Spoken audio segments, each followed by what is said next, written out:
I was wrapping up a logistics briefing at Fort Drum when my phone buzzed with the kind of message that can ruin your morning even if you pretend it didn't. My team was waiting for final instructions, spreadsheets open, radios clipped to their vests, everyone ready to start the day. I should have been focused on convoy schedules and equipment shortages, not whatever my family had decided to get dramatic about this time. But I checked the message anyway. And there it was. Written exactly the way my mother writes things when she wants to sound calm while stirring gasoline into a fire. Alex, don't come home for Thanksgiving this year.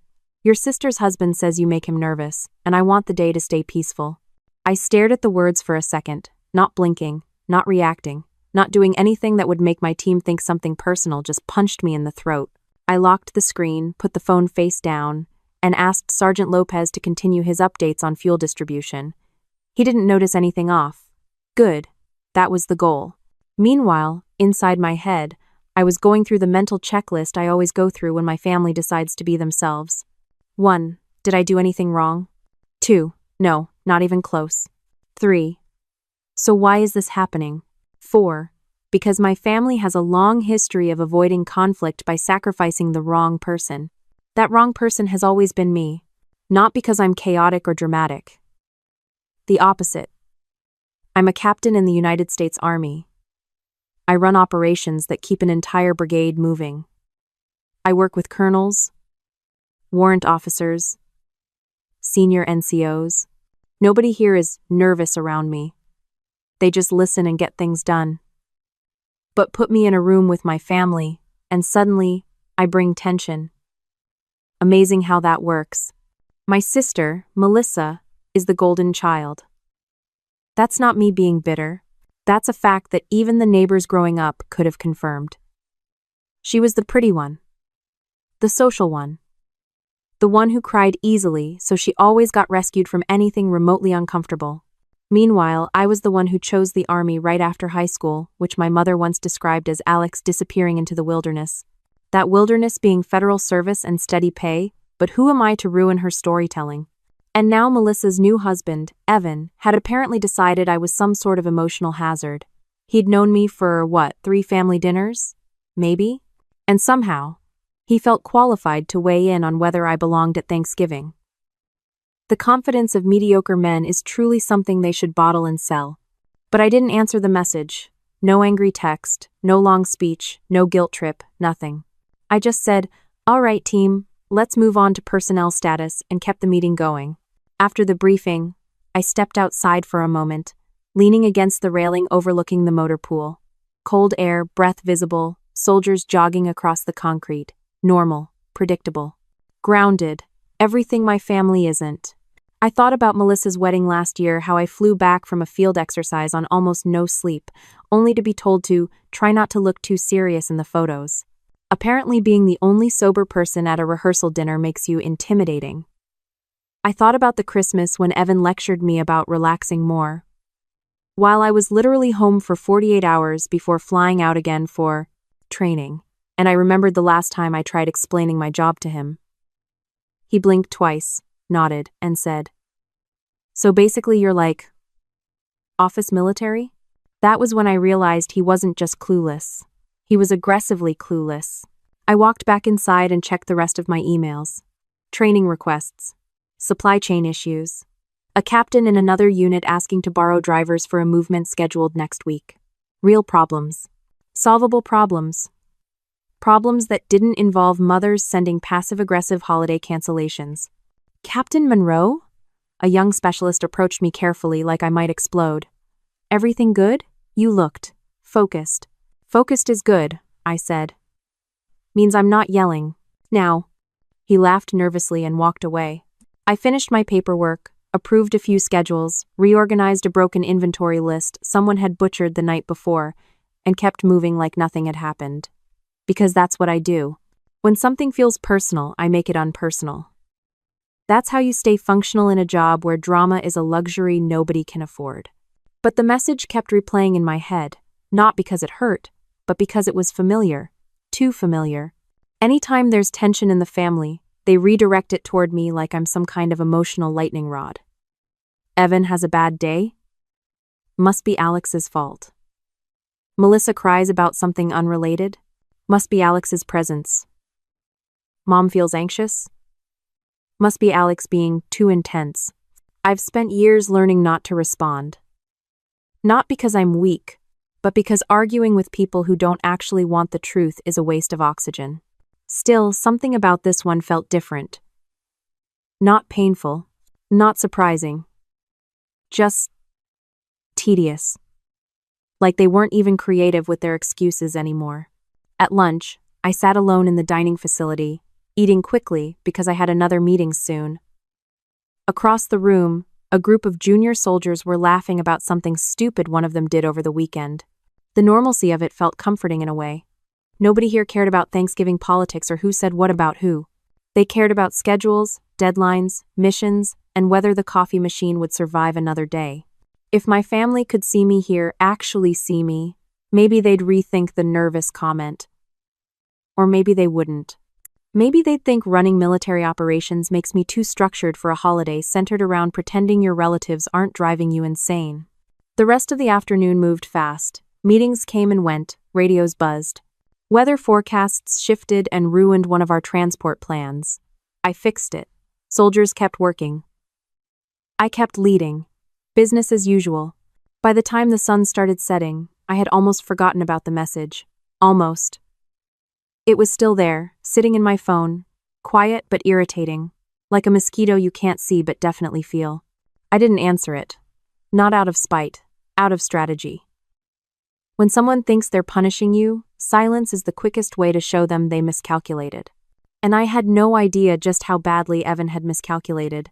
Because while they were busy deciding I shouldn't come home for Thanksgiving, he was about to walk straight into a place where I didn't need permission to exist and certainly didn't need his approval. The Army runs on rules, rank, and competence, 3 things Evan has never interacted with willingly. But he would soon. And whether he liked it or not, he was going to learn exactly who he'd been talking about. Stepping out of the office after a long day, I felt the cold hit me harder than usual, the kind that makes you blink twice before your brain decides to keep moving. I pulled my jacket tighter and headed toward the motor pool, mostly to walk off the leftover irritation sitting in my chest like unfinished business. The base was settling into its routine evening rhythm, truck engines cooling, boots on pavement, conversations drifting from soldiers wrapping up their shifts. Normal life. Predictable. Something my family could never achieve even if they practiced.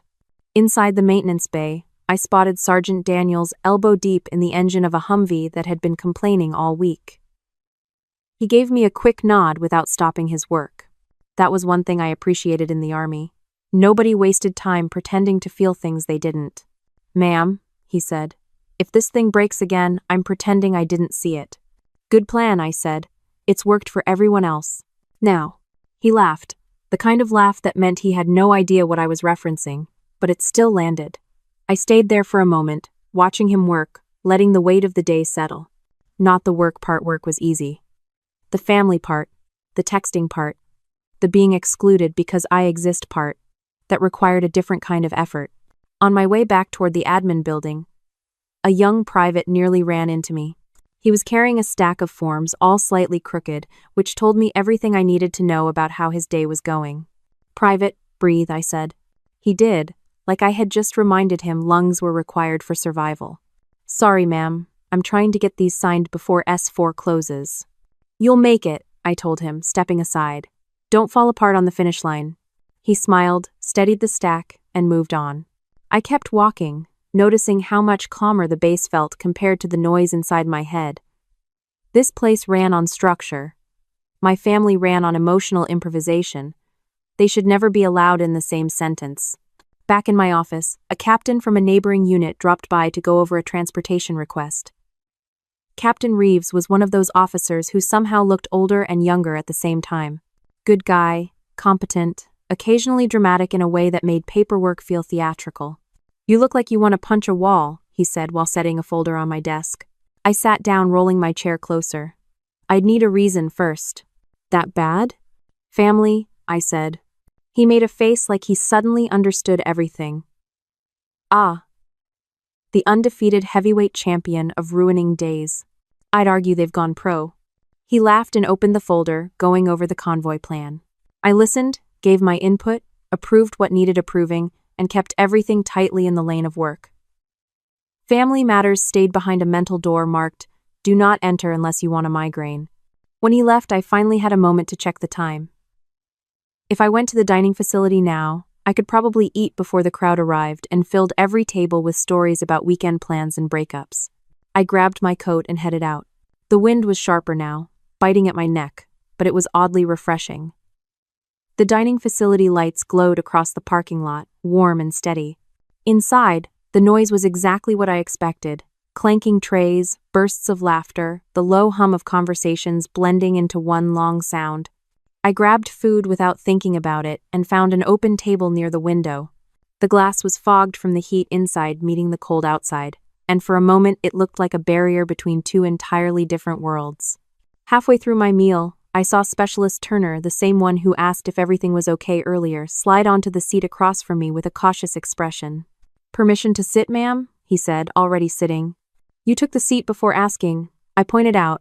He shrugged. "Well, if you had said no, I would have pretended you meant yes." "No." I raised an eyebrow. "That's not how that works." "It works for my girlfriend. Thought I'd try it here."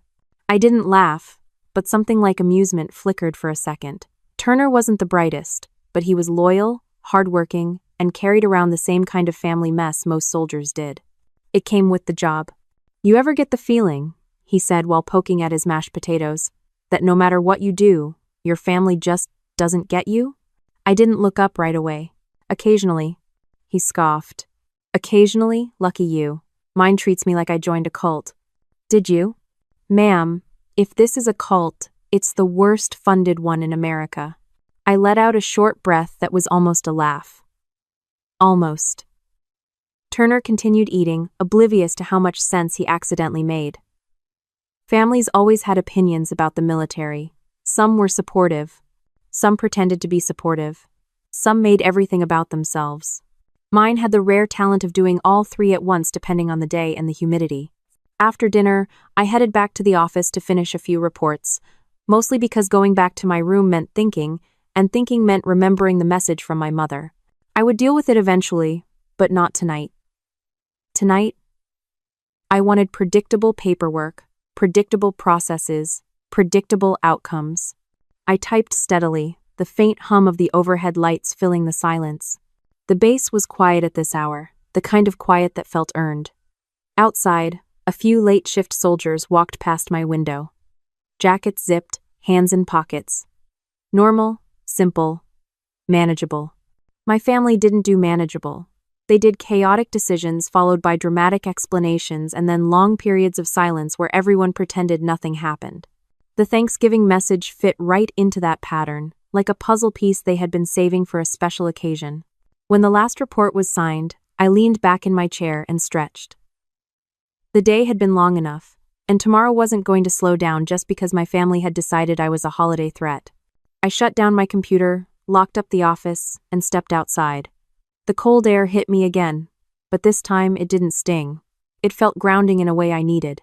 As I walked toward the parking lot, I noticed how steady my pace was, how unbothered I appeared on the outside.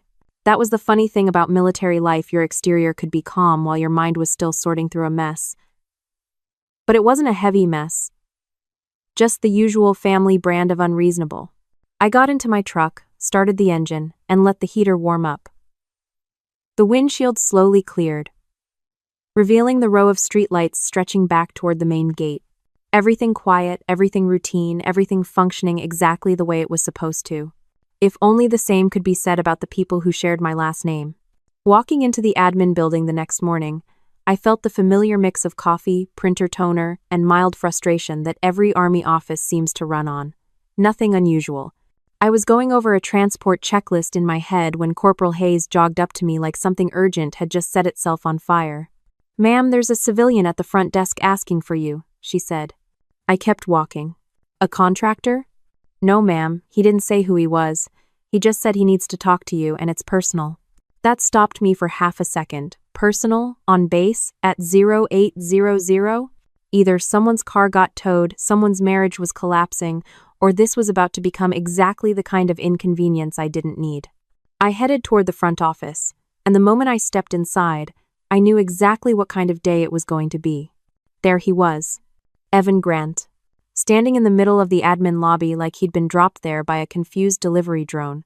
His eyes were moving all over the place, taking in uniforms, badges, and the general realization that he was wildly out of his element. He looked nothing like someone who belonged on a military installation, unless the Army had suddenly launched a new program called Lost Husbands of America. He spotted me and waved like we were old friends meeting up for brunch. "Alex, hey!" No. If I had been drinking anything, it would have come out my nose. I walked toward him, keeping my expression flat. "Evan, why are you here?" He glanced at my uniform like it was a Halloween costume he hadn't been prepared for. "Wow, you, really do this." "I really do," I said. "What do you need?" Behind me, 2 soldiers walked past, saluting. Evan's eyes widened. "They do that to you?" "It's customary when you outrank people." 1. He made a small choking noise, the kind people make when they're trying to hide panic but don't have the acting skills for it. I motioned toward my office. "If you came all the way here, we might as well talk somewhere private." He followed me inside, moving with the confidence of a man who didn't realize he should be terrified. The moment the door closed behind him, he froze. His gaze landed on the large operations board, the wall covered in maps, the binders labeled with movement schedules, and the stack of logistical reports on my desk. "You run this?" he asked. "I do." He swallowed like the room had suddenly become too dry. "Like, all of it?" "Yes." His eyes went to the board again. "I thought Melissa said you did some kind of coordination job." "I coordinate," I said, "just on a large scale." "No." He nodded slowly, eyes bouncing from the rank patch on my chest to the rows of organized documents like he was finally connecting several dots he didn't know existed. "So," I said, "what brings you to Fort Drum? This isn't exactly a casual drop-in kind of place." He sat, uninvited, sinking into the chair like it was holding him together. "I, wanted to talk, man to man." "That's interesting," I said, "since I'm not a man." He blinked. "Right, I meant, like, you know, adult to adult." "Nah." That didn't help. He ran a hand through his hair and leaned forward. "Look, I didn't mean what I said to your mom. You said I make you nervous." "Well, yeah. And that I bring tension." "It wasn't personal," he insisted. "It was literally personal." He deflated. "Okay, fine. I just thought, I don't know. You're intense, and I'm not great with intense people." "That sounds like a you problem." He stared at me like I'd just introduced him to a new language. "Okay," he finally said. "Fair enough." For a moment he sat quietly, looking around again, trying to figure out how much trouble he was in without me having to say a word. Then he shifted in his seat and cleared his throat. "So, Melissa said you might know someone who could help us. With an investment thing." I didn't blink, didn't move, didn't show a single sign that I found that sentence as incredible as it was. "An investment thing," I repeated. He nodded enthusiastically, relieved that we had moved away from the part where he insulted me. "Yeah, just like a business opportunity. A loan, short term." "And you came here," I said, "to ask a military logistics officer for investment help." "Well," he said, "I didn't know you were this. That seems to be a pattern." He fiddled with his watch, eyes darting around like the walls were judging him. "Look, I'm not asking you personally. I just thought maybe you'd know someone who—" "No." He blinked. "No, as in, no?" "No, as in I don't mix family with business, and I don't support anything I don't understand. And I certainly don't get involved in investment things brought to me by someone who tried to get me uninvited from Thanksgiving." His face tightened. "I didn't try to get you uninvited. I just said you sometimes make things complicated. You said I make you nervous. And last I checked, I don't control your nervous system." He let out a frustrated breath and suddenly raised his voice. "Okay, well, maybe I wouldn't be nervous if you didn't act like you were above everyone." In the hallway, a couple soldiers turned their heads. Evan noticed and immediately dropped his volume, realizing he was yelling inside a building full of trained professionals who were now quietly wondering if they needed to escort him off the property. He leaned back, rubbing his forehead. "This was a mistake." "Correct," I said. He stood abruptly, nearly knocking the chair back. "You know what? I didn't come here to get judged." "That's funny," I said. "You judged me before you even learned what I do." His mouth opened, then closed, then opened again without producing anything useful. Finally, he pointed at the operations board. You really run all of this? Yes. And all these people listen to you? They do. Now. He blinked slowly, processing the reality he walked into. I didn't know. You didn't ask. That hit harder than anything else I'd said. He stared at me, pale, embarrassed, and visibly shrinking inside his own clothes. He looked like a man having the worst morning of his life, and he had no idea it wouldn't be his last. He took a step toward the door. I need help. Not from me. He stopped, hand on the doorknob. Melissa's going to be upset. That makes two of you. No. He didn't say anything else. He just opened the door, stepped into the hallway, and walked out of sight, moving fast enough that a few soldiers instinctively stepped out of his way. And as the door clicked shut behind him, I exhaled once, steady and controlled, the same way I did before walking into any situation that was bound to get worse before it got better. The office felt too quiet after Evans stormed out, the kind of quiet that usually means people are pretending they didn't hear what they definitely heard.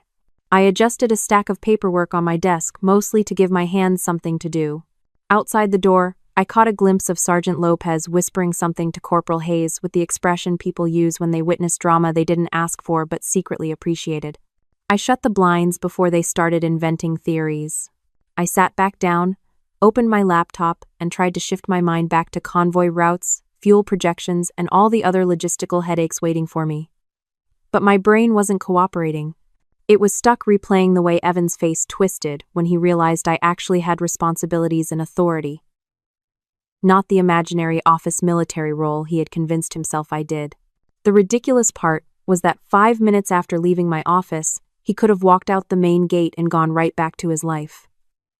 Instead, the man chose chaos. Classic Evan. I turned my chair toward the window to get a little sunlight, and that's when I saw Jenna, our unit's civilian courier liaison, walking toward my office holding a thick envelope. She waved it slightly as she approached, like she wasn't sure if she should knock or run. She stepped inside. Ma'am, this came through the private courier channel, marked urgent. I frowned. From who? She shrugged. Dispatch didn't say, just dropped it at the front with your name. The envelope wasn't military issue. Cream-colored, thick paper, handwritten label. It felt personal in a way that immediately made my stomach tighten. I thanked Jenna and waited for her to leave before breaking the seal. The first thing I saw was a note in my mother's handwriting. I knew it instantly, the loops, the slight backward tilt, the way she pressed too hard on the last letters. She only wrote like that when she was anxious. Alex, I didn't know who else to ask. I stopped in the middle of unfolding the paper. When my mother said things like that, it never led anywhere good. I found documents I don't know how to read. I don't understand them, but something feels wrong. Please look at them. I'm scared Melissa will get hurt. No. I put the letter aside and pulled out the contents of the envelope. It was a stack of printed documents, public records, financial filings, credit statements, and what looked like a partial loan application. I didn't have to read more than a few lines before everything clicked. Debt. A lot of it. Old debt. New debt. Debt with missed payments. Debt and collections. A failed tech startup he had never mentioned. And then, buried near the bottom of the pile, something that made me sit up straighter. A loan application using Melissa's name as a cosigner. Not a small one either, a loan that could wreck her credit for years. I set the papers down, leaned back in my chair, and exhaled slowly. It didn't shock me that Evan was irresponsible. He gave off the energy of someone who thought financial planning meant cutting back on avocado toast. But this was intentional, calculated, and clearly hidden from my sister. For a moment, I wondered how my mother even got these records. She wasn't the type to hack into anything. Then I noticed a small sticky note at the back. Mrs. Monroe, these are all public records, nothing confidential. Your friend at the township office said you can request them without issue. That made sense. My mother had friends everywhere. Small-town parents collect them the way squirrels collect nuts randomly and aggressively. I reopened her letter. I didn't want to tell you not to come home. I just didn't want a fight to break out in front of everyone. Please don't tell Melissa I asked you for help. I don't think she would listen to me. But she might listen to you. I stared at her handwriting for a long moment. This wasn't anger talking. This wasn't her picking sides. This was fear. And if she was scared, It meant she had noticed something off for a while and only now found the courage to act. Which made yesterday's text about me ruining Thanksgiving make a lot more sense. She wasn't trying to protect Evan from me. She was trying to keep things from exploding before she understood the whole situation. I closed the file and rubbed my forehead. It wasn't surprising that Evan had financial issues. He had the vibe of a man who thought minimum payments were optional suggestions. But dragging Melissa into his mess? That was a different level of stupidity. And the part that bothered me most wasn't even the money. It was that he had kept her in the dark while planning to put her name on something she didn't agree to. If that wasn't a red flag, I didn't know what was. I stood up, walked a slow loop around my office, and stopped in front of the operations board. A convoy route map stared back at me, more predictable than anything happening in my personal life. I traced one of the routes with my finger, letting my mind settle. This had to be handled. And the only way to handle anything with my family was to do it directly, calmly, and without giving anyone space to twist the narrative into something dramatic and useless. Someone knocked on my doorframe. It was Reeves again, leaning casually inside like he owned the place. "You look like you just read the script for a horror movie," he said. "Close," I replied. "Family paperwork." He winced. "Worse." I held up the envelope. "Mom sent me something." "No." "Voluntarily?" "That's what worries me." He stepped inside and glanced at the pile of documents. "Want my opinion?" "No." "Want my company while you suffer?" I sighed. "Not today." He gave a two-finger salute and left. I appreciated his offer, but this was one of those moments when being alone felt simpler. Cleaner. Fewer witnesses to whatever expression I made while processing all of this. I sat down again and flipped through the pages one more time, making sure I wasn't misinterpreting anything. I wasn't. Everything pointed to Evan heading straight toward financial disaster and trying to drag Melissa with him. And my mother, probably after weeks of pretending everything was fine, finally panicked enough to look into it. I folded the papers neatly, placed them back in the envelope, and set it on my desk. There was nothing dramatic about the decision forming in my mind. No surge of rage, no heroic music, no dramatic lighting. Just a clear sense of responsibility settling in the way logistics always settle. Quietly, firmly, and without room for excuses. This needed to be addressed. But first, I needed to finish the rest of my workday, which didn't care that my family lived like a soap opera with worse dialogue. I returned to my laptop, reopened the afternoon task list, and focused hard enough that the noise in my head faded into the background, not gone, just waiting its turn. And it wouldn't have to wait long. I gathered the documents into a clean stack and slipped them into my travel folder. The same one I used whenever I had to bring work home, not that I ever wanted to.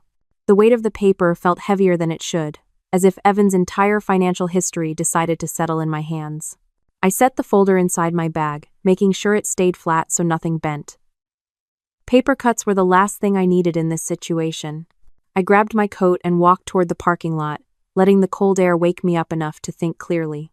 The sky was already starting to dim, that late afternoon shade that makes everything look more dramatic than it is. I wasn't in the mood for dramatic lighting. I just wanted answers, or more accurately, I wanted to make sure the right people got answers before things spiraled like they always did. My truck was cold when I climbed in, the engine coughing once before settling into a steady rumble. I turned on the heater and waited for the vents to push out something other than Arctic wind. While the truck warmed, I stared ahead at the rows of vehicles lined up like obedient soldiers, everything in its place. I liked that about the base. Order, predictability, a clear chain of command. If something went wrong, you knew where to start. Families didn't come with that system. They came with feelings, assumptions, and whatever version of reality someone decided to cling to that week. As I pulled out of the lot, my phone buzzed again. For a moment, I considered ignoring it, but I checked it anyway. It was Melissa. "Hey, can you call me when you get a chance?" Short, polite, unaware. That was her specialty. I didn't reply. Not yet. I needed to organize my thoughts before anything came out of my mouth. Melissa had always been sensitive, and not in the poetic way. More like the way a smoke alarm reacts to burnt toast. Fast and loud. The drive home took me past stretches of empty road and long tree lines that probably looked peaceful to people who enjoyed quiet. I wasn't one of them. Too much quiet gave my brain time to unravel things I'd rather keep in neat boxes. I thought about the times growing up when Melissa would cry over something small, a grade, a friend, a bad haircut, and my mother would swoop in to calm her down like she'd witnessed a national emergency.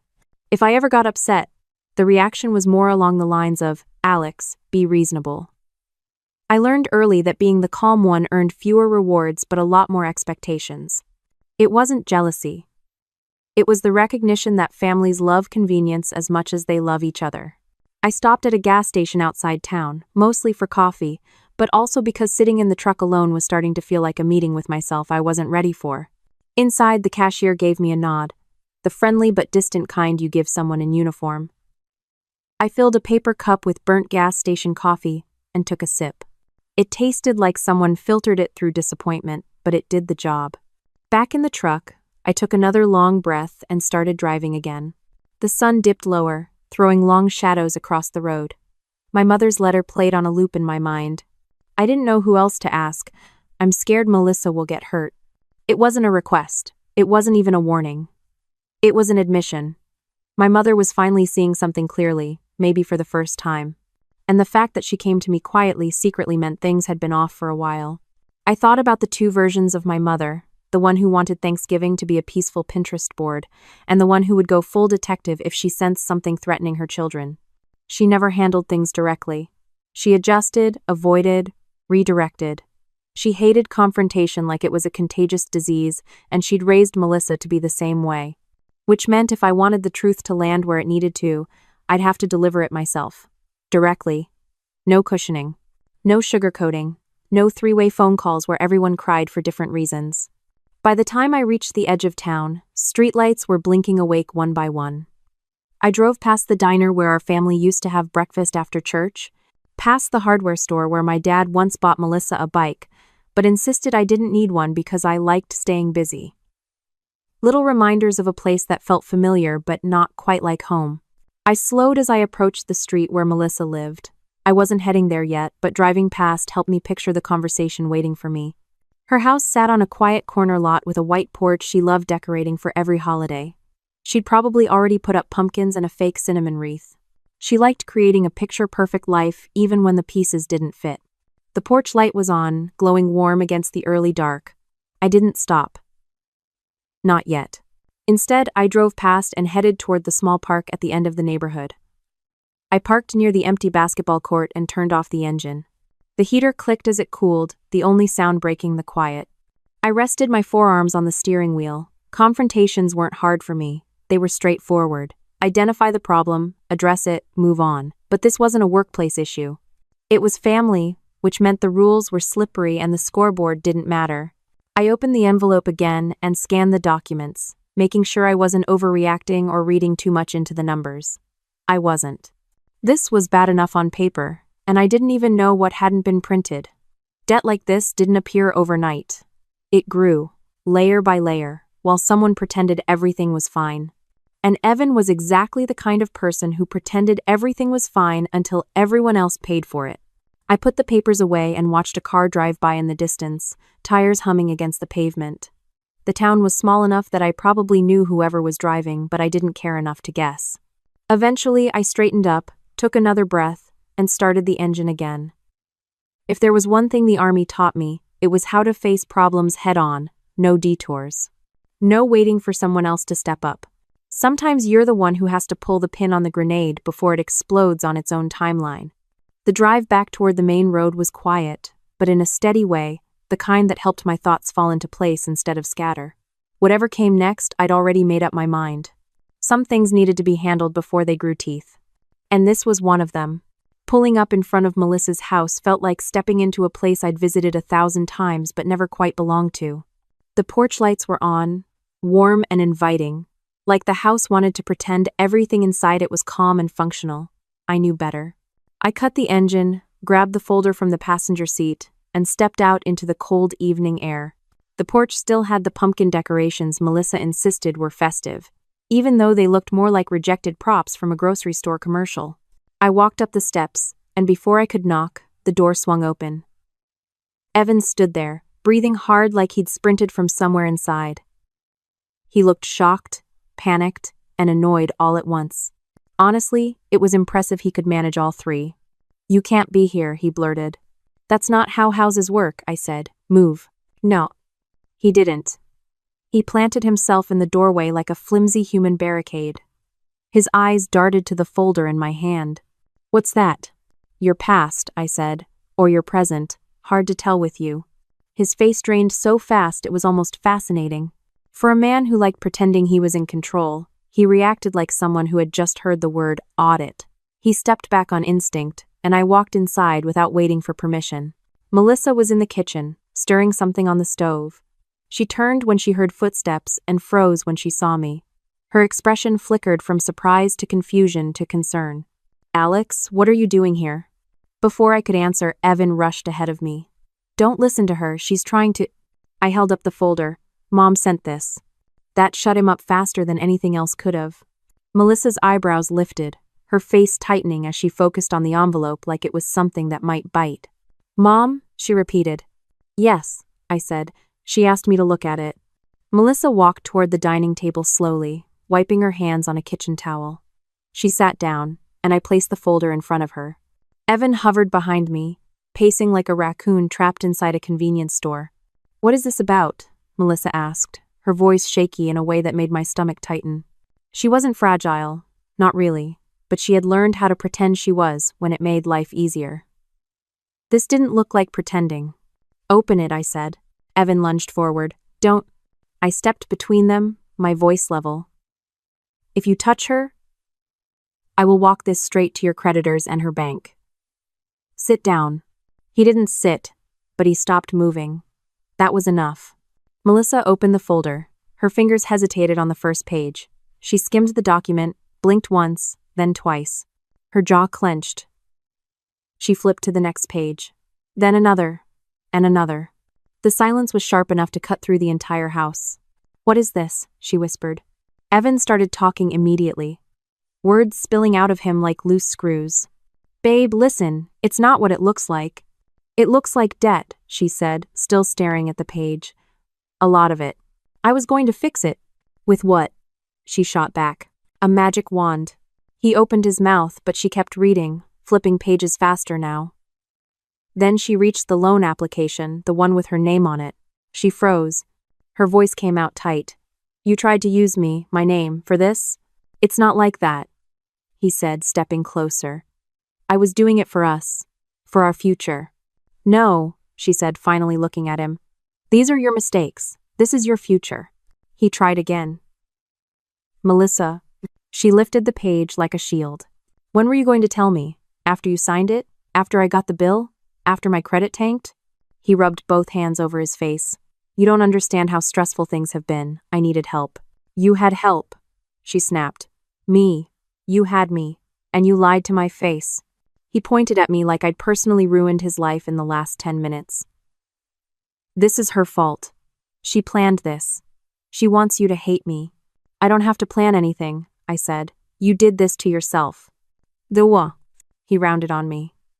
You love this, don't you? You've always tried to make me look bad. I didn't have to try, I replied. He let out a frustrated yell, loud enough that Melissa flinched. It wasn't a dangerous yell, just the kind of sound someone makes when their ego collapses under its own weight. Melissa stood up. Her voice was firm this time, not shaking. Get out. Evan's head snapped toward her. What? You heard me, she said. Get out of my house. No.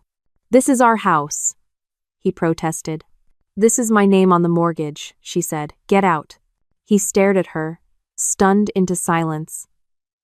Not because he didn't understand, because he didn't expect her to actually stand up for herself. He'd assumed Melissa would do what she always did, avoid conflict, smooth things over, pretend everything was fine. But she wasn't pretending now. Where am I supposed to go? He said, voice cracking. That's not my problem, she said. He looked at me again, like maybe I'd suddenly change my mind and offer help. I didn't. He grabbed his jacket, muttered a string of words that had no actual meaning, and stormed out the door. The house went quiet. Melissa set the papers down carefully, as if the weight of them might crack the table. She looked at me, eyes glossy, but not crying, not yet. Why didn't you tell us what you really do? She asked quietly. Who you really are? Because no one asked, I said. She nodded once, a small movement full of realization. She walked to me and hugged me, not the polite family hug we'd perfected over the years, but something tighter, heavier. "Thank you," she whispered. I didn't say anything back. I didn't need to. The truth had already done its job. I glanced toward the doorway where Evan had disappeared, and for the first time all day, the house finally felt steady. Not peaceful. Not fixed. But steady enough for the truth to stand on its own without collapsing into another family disaster. Melissa pulled back and wiped her face. "I need to figure out what to do next." "You will," I said. "You always do." And for once, she didn't argue. Melissa sat at the dining table with the folder still open in front of her, papers spread out like pieces of a puzzle she wasn't sure she wanted to solve.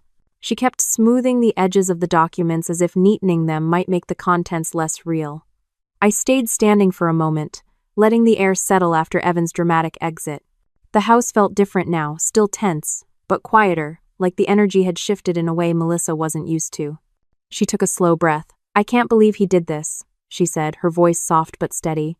"Actually, I can, I just didn't want to see it." I pulled out a chair and sat across from her. "Seeing it late is better than not seeing it at all." She let out a tired exhale. "Mom always said you were the strong one." "That wasn't a compliment," I said. "I know," she replied, half smiling. But maybe she wasn't wrong.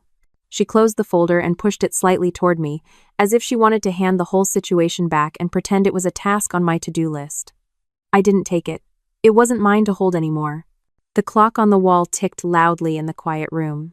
Melissa stared at it like she wanted to freeze time until her brain caught up with reality. I could see her trying to process everything at once, the betrayal, the lies, the financial mess, the embarrassment. It was a lot. More than she'd ever admit. Finally, she stood up. "I need to call Mom." "Okay." She took a few steps into the hallway, then stopped, turning back toward me. "Will you stay?" "Not for the call. Just here." I nodded. "I'm not going anywhere." 1. She went into the living room, and I heard her voice soften as she spoke. The conversation started calm, then cracked in places, then steadied again. I didn't listen for details. It wasn't my business to hover over.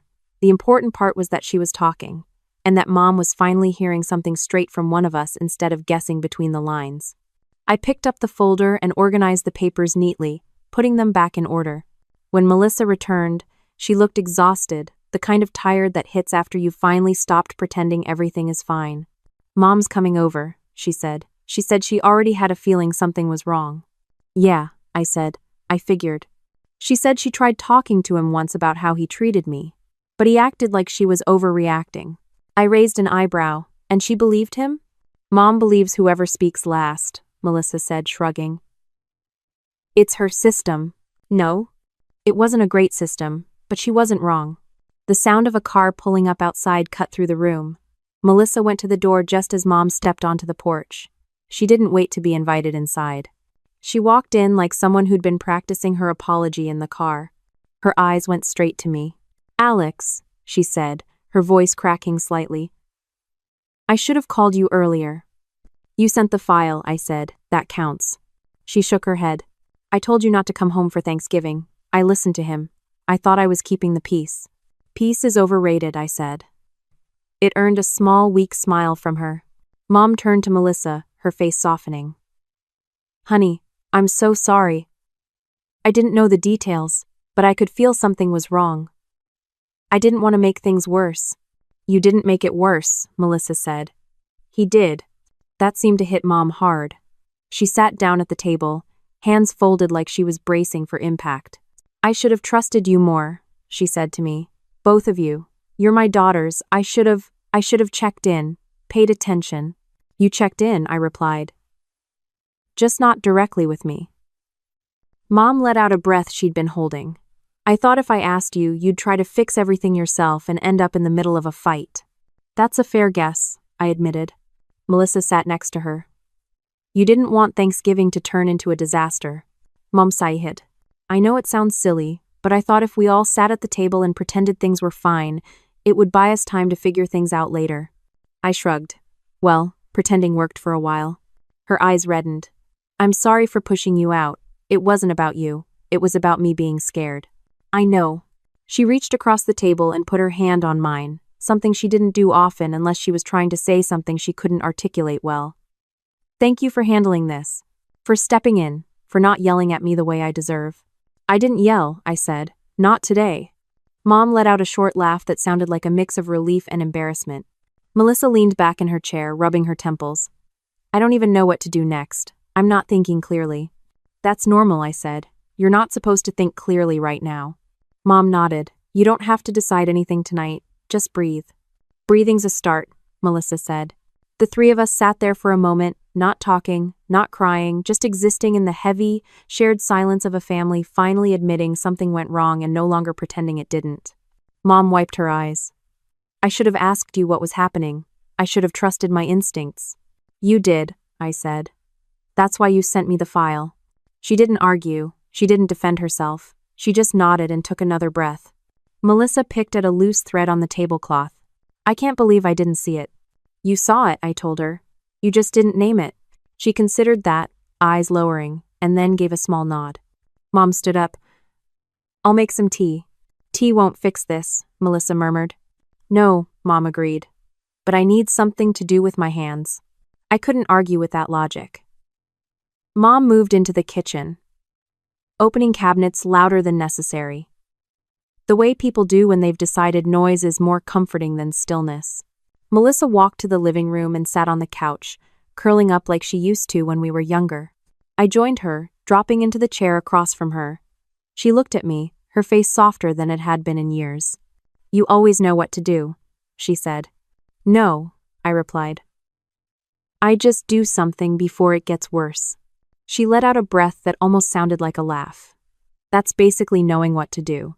Mom returned with 3 mugs and set them on the coffee table. The tea steamed between us, filling the air with the scent of peppermint. Nobody said anything. Nobody rushed to fill the silence. It felt strange at first, then strangely comfortable. Melissa reached for her mug, holding it with both hands. "I don't know what tomorrow's going to look like. Tomorrow will show up either way," I said. "You'll deal with it." She nodded, her eyes lowering to the tea. Mom watched us quietly, her expression soft and tired, but more open than I'd seen in a long time. It wasn't dramatic. It wasn't emotional in the movie script sense. It was just real, 3 people finally sitting with the truth, instead of running from it. And that was enough for now. The next morning, the house felt calmer than it had any right to be. Melissa was still asleep when I left, and Mom was sitting at the kitchen table with a crossword puzzle she wasn't actually solving. She just needed something to stare at that wasn't a financial disaster or a ruined marriage. I made coffee, poured her a cup, and headed out before she could start thanking me again. She meant well, but too much gratitude from my family in a short period of time felt like standing under a bright light after being in the dark for too long. Driving back toward my place gave me time to reset. I needed that. My uniform was still hanging in the closet, crisp and ready for the day, and slipping into it felt grounding. Work didn't care about my personal life, and in that moment, I appreciated the lack of emotional interest. My locker didn't ask questions, my office didn't want explanations. The army had its flaws, but inconsistency wasn't one of them. By noon, I was already buried in movement orders and fuel distribution updates. The usual. A few soldiers came by with questions, and I answered them with the same steady tone I always used. Nothing in my demeanor gave away the fact that my sister's life had detonated the night before. That was the skill. Showing up the same, no matter what storm rolled through your personal world. Around mid-morning, Reeves stopped at my door again with a mug of coffee that smelled stronger than army regulations should allow. "You look annoyingly calm," he said. "I'm working." "Right. Is that the secret?" "No," I said. "The secret is ignoring everything that isn't on my schedule." He chuckled and leaned against the wall. "So the meeting with battalion is still on?" "Yes." "And the Thanksgiving situation?" "Handled as much as it can be." "You're not throwing anyone through a window, right?" "I don't throw people through windows," I said. "Right, you'd use the door. Much safer." I shook my head and went back to typing. He left with the kind of grin people get when they know they're not helping but are proud of themselves anyway. By late afternoon, Thanksgiving prep had already swallowed the base whole. Soldiers were trading schedules, talking about travel plans, and desperately hoping no one would get put on duty at the last second. I heard more conversations about pies and side dishes than I ever needed to, but it was background noise that kept the building from feeling too still. When the day finally wrapped, I drove straight to my mom's house. Cars lined the street already, relatives piling in with casserole dishes and folding chairs like it was the annual migration. Through the front window, I could see warm light spilling into the dark like a postcard scene. I sat in the truck for a moment, hands on the wheel, feeling the kind of hesitation that didn't come from nerves but from predictability. I knew this family. I knew their patterns. I knew exactly how they reacted when something disrupted the image. I grabbed the folder not because I planned to use it, but because it belonged to Mom now. Then I stepped out into the cold and headed for the door. Mom opened it before I could knock. She looked at me the way people look at someone they were afraid wouldn't show up. "You came," she said softly. "You invited me," I replied. Her breath hitched, but she didn't push it. She stepped aside, and I walked in. The room went quiet. Not shocked quiet, more like recalibrating quiet. My aunts were there, cousins, a couple of neighbors who always managed to slip in with the food. Everyone blinked at me, processing the fact that I existed in the space they weren't sure I'd appear in. And then Melissa walked in from the kitchen and headed straight toward me. She didn't hesitate, didn't look around to see who was watching. She hugged me like she had done it 100 times, though the truth was she'd never hugged me like that before. "Thank you," she whispered. It wasn't fragile this time. It wasn't fear. It was solid, grounded gratitude. Mom cleared her throat, her eyes a little red. "We, haven't started dinner yet." "That's good," I said. I hate walking in when people are mid-bite. My Aunt Linda, never one to miss a chance to dramatic whisper, leaned toward my uncle and said, not quietly enough, "I thought she wasn't coming." I gave her a look that made her straighten up like someone had yanked a string in her spine. She busied herself with rearranging napkins that didn't need rearranging. Mom motioned me toward the dining table. "Honey, can you put that thing over here?" She gestured to the folder. I set it on a sideboard cabinet, out of the way but within reach. She opened it a few minutes later, flipping through the documents with the kind of expression people get when they're both horrified and relieved at the same time. "What was he planning to do with this?" she asked quietly. "Use Melissa's name," I said. "Sign her on to debt she didn't know existed." My cousin Jenna gasped. She wasn't subtle. Melissa answered before I could. "He told me I didn't understand the pressure he was under." I guess this was the pressure. The room didn't erupt. Nobody yelled. There were no dramatic breakdowns. Just a series of slow, dawning looks as everyone processed the reality of the situation. It was the kind of moment where truth expanded to fill every corner of the room without needing to raise its voice. Mom closed the folder, her jaw tight. I should have trusted what I felt. "You did," I said. "Eventually." She exhaled. "Well, we're here now." That was her way of saying this wasn't about regret anymore. It was about fixing things in front of us. Aunt Linda placed a hand on her chest. "My goodness, Melissa. And to think he sat at our table last month acting like he was God's gift to this family." Melissa shrugged. "God can take it back." The room actually laughed a real laugh. Not the strained kind families use when they're pretending not to fall apart. A genuine laugh that broke the tension cleanly. Plates were brought out. People moved around the kitchen. Chairs scraped across the floor. Activity came back into the house in a way that felt normal again, or at least closer to it. Mom handed me a serving bowl. "Would you bring this to the table?" "Sure." She paused, touching my arm lightly. "Alex, you belong here." "I know," I said. And I did. Not because everything was perfect now. Not because the family had magically fixed decades of favoritism or miscommunication. But because I had stopped letting them decide where I fit. That alone changed the shape of the room around me. I took the bowl to the table as people settled in, conversations starting up again, voices blending into familiar noise. The kind I hadn't heard in a long time without feeling like a stranger in the middle of it. None of them needed to tiptoe around me anymore, and I didn't need to pretend I didn't notice when they did. It was Thanksgiving, and for once, it didn't feel like performing a holiday. It felt like showing up. And that was enough for now.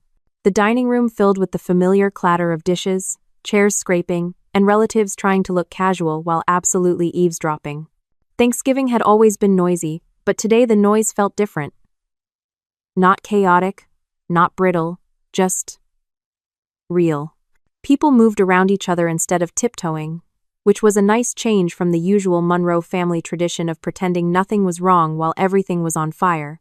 I carried the mashed potatoes to the table, and Melissa walked beside me with a stack of plates. Her shoulders weren't hunched the way they were last night. She looked tired, sure, but the kind of tired that comes after you stop dragging something heavy behind you. Mom directed everyone like she was choreographing a Broadway show. Linda, put the green beans over there. No, not next to the rolls, they'll get soggy. And someone get the gravy ladle before people use spoons like animals. No. My aunt rolled her eyes but did as she was told. It was normal, comforting, predictable. For the first time in a long time, I wasn't bracing for something stupid to be said about me or my career or whatever rumor someone invented last holiday. Melissa sat down next to me, smoothing her napkin with the kind of care people give when they're trying to keep their hands steady. Mom took the head of the table. There was an empty chair to Melissa's right, Evan's seat. It stayed empty. Nobody mentioned it. Mom cleared her throat. Before we eat, I just want to say something. The entire table froze. Monroe family rule. When Mom used that tone, everyone shut their mouths. She looked around, her expression soft but serious. I know this week hasn't been easy for anyone. I know there were misunderstandings, and I know I didn't handle things perfectly. Linda whispered, "That's new," earning a sharp elbow from her husband. Mom continued, "But I'm grateful we're all sitting here, together, and I'm grateful Alex is here." She looked at me directly.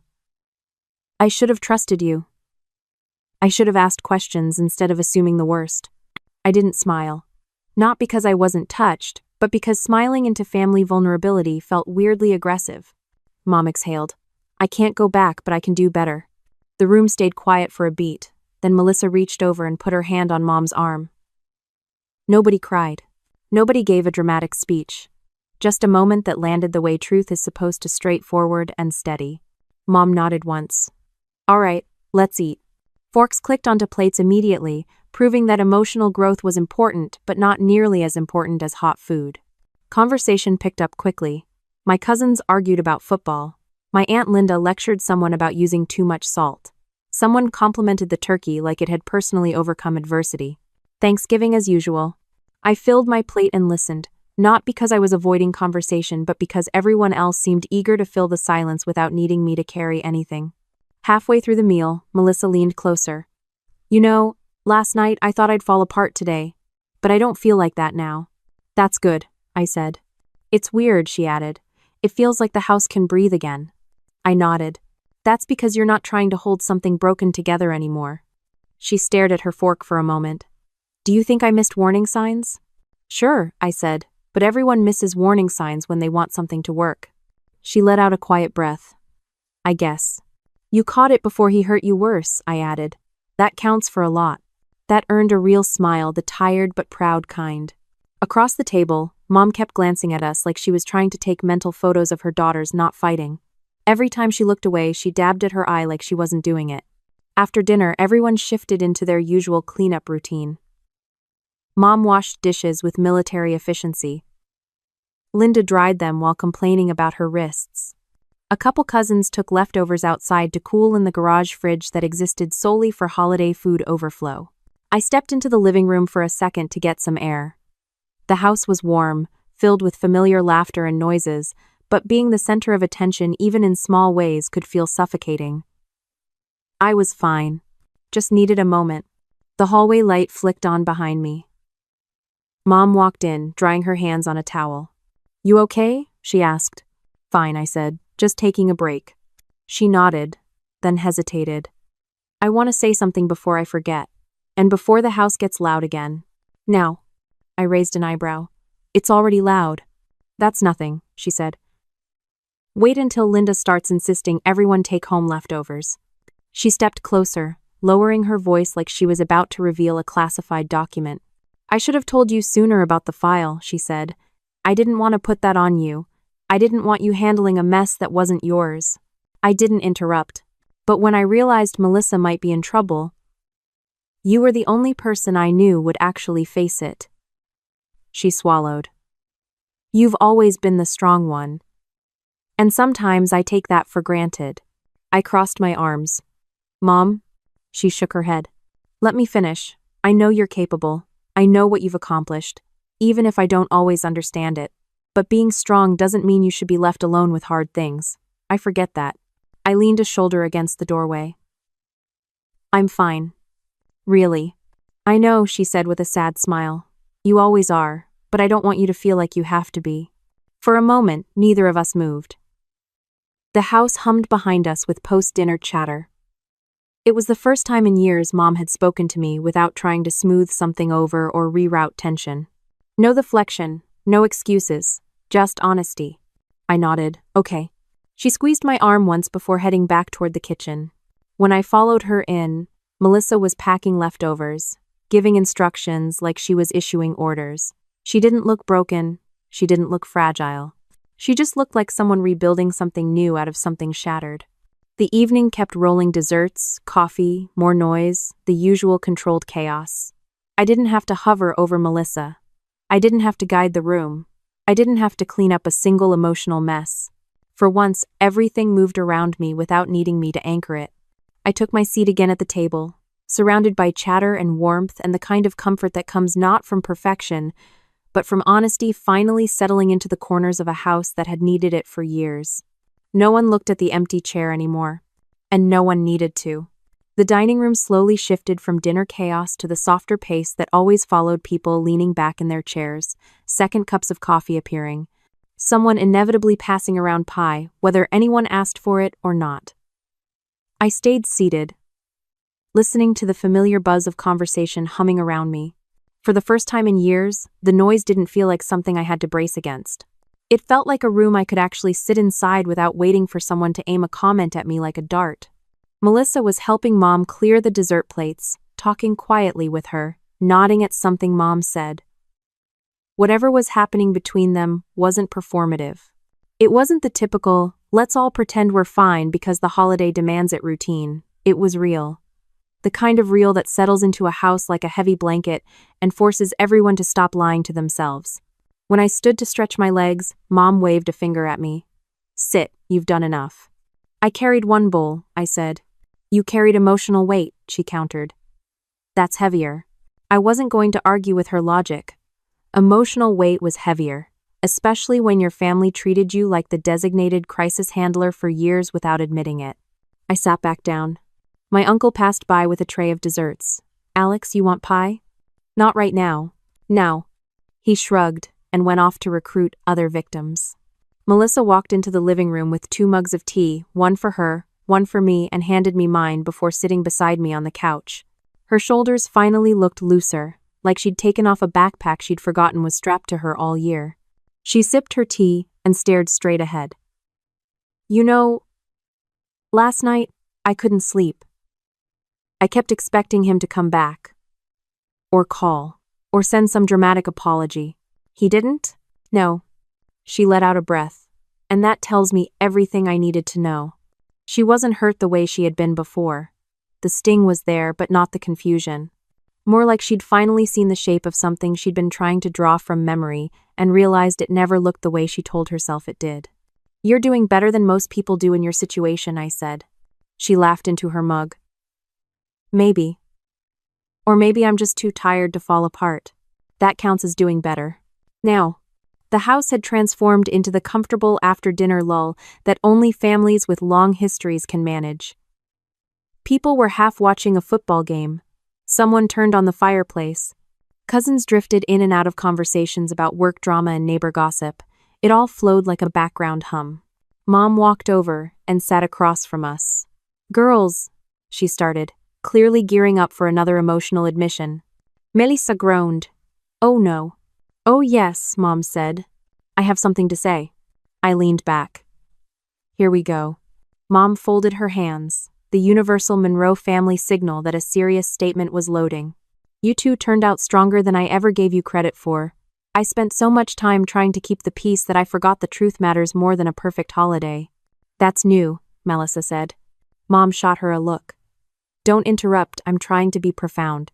Melissa clamped her lips together. Mom continued. I wish I had trusted both of you more. Especially you, Alex. Her eyes settled on me. You've always been independent, and I think I mistook that for not needing support. You weren't wrong, I said. I did handle most things alone. Yes, she said. But I shouldn't have let that become an excuse to keep you at a distance. I see that now. It wasn't a dramatic apology. It wasn't tearful or overdone. Just a simple admission of something she should have said years ago. And that made it land more honestly than anything else could have. Melissa nudged me with her elbow. You know, she's right. I know, I said. Mom reached over and patted my knee. You belong here, whether it's comfortable or not. I didn't say anything. I didn't have to. She already knew I wasn't the sentimental type. A little later, when relatives started packing leftovers, I stepped outside for air. The cold was sharp, but refreshing, exactly what I needed to keep my thoughts from turning mushy. The sky was clear, the stars brighter than usual, and the quiet of the neighborhood felt steady. The door opened behind me. Melissa stepped out, wrapped in a blanket like she'd walked straight off a movie set. You think he's gone for good? She asked. I think he's gone long enough for you to decide whether you want him back. She nodded, pulling the blanket tighter. I'm not stupid. I see what he is now. You're not stupid, I said. You were hopeful. She laughed quietly. That might be worse. No. Hope is fine. Ignoring the truth isn't. You're done ignoring. She leaned on the porch railing. I feel free. Not happy yet. But free. That's what the beginning feels like. She stared out into the quiet street for a moment. Then she glanced over. You know, I get why Mom always compared us. You've always been more solid. That's one word for it. You didn't just help me, she said. You protected me, even when I wasn't really paying attention. I looked at her steady. That's what family is supposed to do. Not just the easy parts. She nodded, her eyes softening. I'm glad you're my sister. That landed deeper than I expected. Not because I doubted it, but because she'd never said it out loud. We stayed outside a little longer, listening to the muffled laughter from inside the house. When we finally went back in, Mom was waving a half-packed Tupperware container like a baton, insisting someone take the last of the stuffing. I walked to the dining table, picked up a mug of coffee, and looked around the room. The warmth was real. Not manufactured. Not strained. Just a family that had finally stopped pretending long enough to actually grow. People passed dishes. Someone joked about burning the rolls. Another asked me about work, not the patronizing kind of question, but genuine curiosity. Melissa joined the conversation naturally, not hovering near me like she needed protection anymore. The empty chair at the table didn't mean sadness or loss. It meant there was finally space for honesty. And that quietly, steadily, was the real revenge. Not exposing even. Not confronting him. Not proving anything. The real revenge was being here, at this table, surrounded by people who finally understood where I stood, what I carried, and why they should have trusted me all along. Revenge wasn't loud. It wasn't dramatic. It wasn't about winning. It was peace. And nothing made someone like Evan more irrelevant than peace he never could have created and never would have appreciated. I took a sip of coffee, listening to my family laugh, the sound fuller than it had been in years. This time, I wasn't the outsider. I wasn't the problem. I wasn't the backup plan.